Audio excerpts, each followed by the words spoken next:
Project X-ray. This thing looks less like a weapon and more like somebody accidentally turned a nature documentary into military strategy. During World War II, the United States looked at conventional bombs and apparently decided they were not strange enough. So someone proposed a new idea: tiny bombs attached to bats, actual bats. Officially, this was Project X-ray. The plan was bizarrely clever.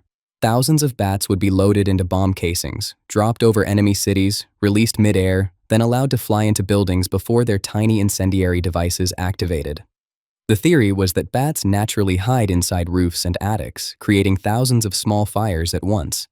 Which sounds smart right up until the bats started improvising. During testing, several escaped early and immediately set fire to parts of the military testing facility itself. Imagine being the officer who had to explain that your secret weapon had successfully attacked your own base. The military eventually abandoned the project. Davy Crockett. This thing looked less like a nuclear weapon and more like somebody shrank the apocalypse. During the Cold War, the United States asked an unusual question. What if nuclear weapons became portable? That led to the Davy Crockett. A small launcher capable of firing a tactical nuclear warhead. Yes, portable nuclear launcher. The system was intended to stop large armored attacks, and technically, it worked. The problem was geography. Operators occasionally risked being close enough to experience consequences personally, which is generally considered bad military planning. The launcher had enough destructive power to make everyone uncomfortable, including the people firing it. Eventually, the military quietly retired the system. Because tactical nuclear combat sounds significantly better in meetings than in real life, and somehow, the next weapon managed to make even portable nuclear launchers look reasonable. The gay bomb. This sounds fake. It was not. In the 1990s, a proposal connected to a U.S. military laboratory suggested developing a non-lethal chemical weapon intended to affect enemy morale in an unusual way. The proposal eventually became publicly known as the gay bomb, which immediately became one of the most infamous military concepts ever discussed. The idea was never developed into an operational weapon, but the proposal itself became legendary because of how surreal it sounded. Military planners have created many strange ideas. This one permanently entered internet history. People still debate whether parts of the concept were serious, speculative, or simply experimental brainstorming.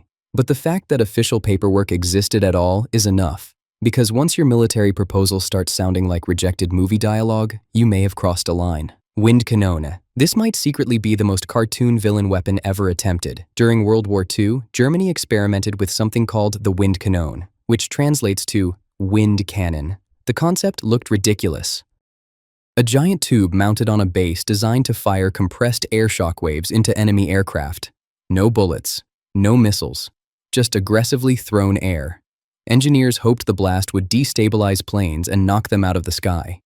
Which honestly sounds less like military engineering and more like somebody trying to scare birds away from a garden. Tests showed the pressure wave existed, but effectiveness dropped almost immediately with distance, meaning enemy aircraft had to cooperate by flying unusually close. Military planners eventually realized traditional anti-aircraft guns had one major advantage. They actually reached the target. The project disappeared. But for a brief moment, humanity genuinely attempted to weaponize weather. The infrasound weapon. This might be the strangest weapon on this list because technically you are not supposed to notice it. No giant explosions, no rockets, no glowing lasers, just sound, or more specifically, sound so low your ears barely detect it. For decades, researchers and military projects explored the idea that certain low frequencies might cause fear, nausea, panic, disorientation, or make people physically uncomfortable, which immediately sounds like something invented by a movie villain. The concept became known as an infrasound weapon. Instead of damaging targets directly, the idea was to use powerful low-frequency waves to overwhelm the human body. Some experiments suggested strange effects. People reported anxiety, pressure, headaches, a feeling that something was wrong. Which sounds impressive right up until you try turning that into an actual battlefield weapon, because low-frequency sound has one annoying habit. It spreads everywhere, including toward your own side, which is usually considered a design flaw. Most practical attempts ran into huge power requirements and inconsistent results, meaning humanity briefly considered weaponizing bad vibes and then quietly moved on. The Batwing. Most tanks stay on the ground. The Soviet Union looked at that idea and said, "What if tank? But airplane." Officially called the Antonov A-40, this machine looked exactly like somebody glued giant wooden wings onto a tank and refused to explain further. The goal was surprisingly practical: deliver armored vehicles directly into combat by air. The tank would glide behind an aircraft, land, detach the wings, and immediately enter battle. Which sounds cool, right up until you remember tanks are extremely committed to being heavy. Testing actually happened. The aircraft managed to tow the flying tank, briefly. Then things became concerning. The towing plane struggled so badly that pilots had to release the tank early. The tank landed safely, meaning technically, the flying tank worked, just not enough to justify repeating the experience. History moved on, but somewhere deep inside military archives exists proof that tanks briefly tried becoming birds. The Soviet anti-tank dog. You ever look at a dog and think, maybe this could fight tanks? The Soviet Union did. During World War II, engineers developed one of the strangest military ideas ever attempted: train dogs to run underneath enemy tanks carrying explosives. The theory sounded simple. Dogs were trained to associate food with vehicles, then explosives would detonate once they reached the underside. There was just one tiny issue. Dogs are dogs. Training happened using Soviet tanks. So when combat began, many dogs recognized friendly tanks instead, which is usually not ideal in warfare. Some became confused by battlefield noise. Others returned to their handlers, which created several deeply uncomfortable moments for everyone involved. The program produced mixed results and endless problems.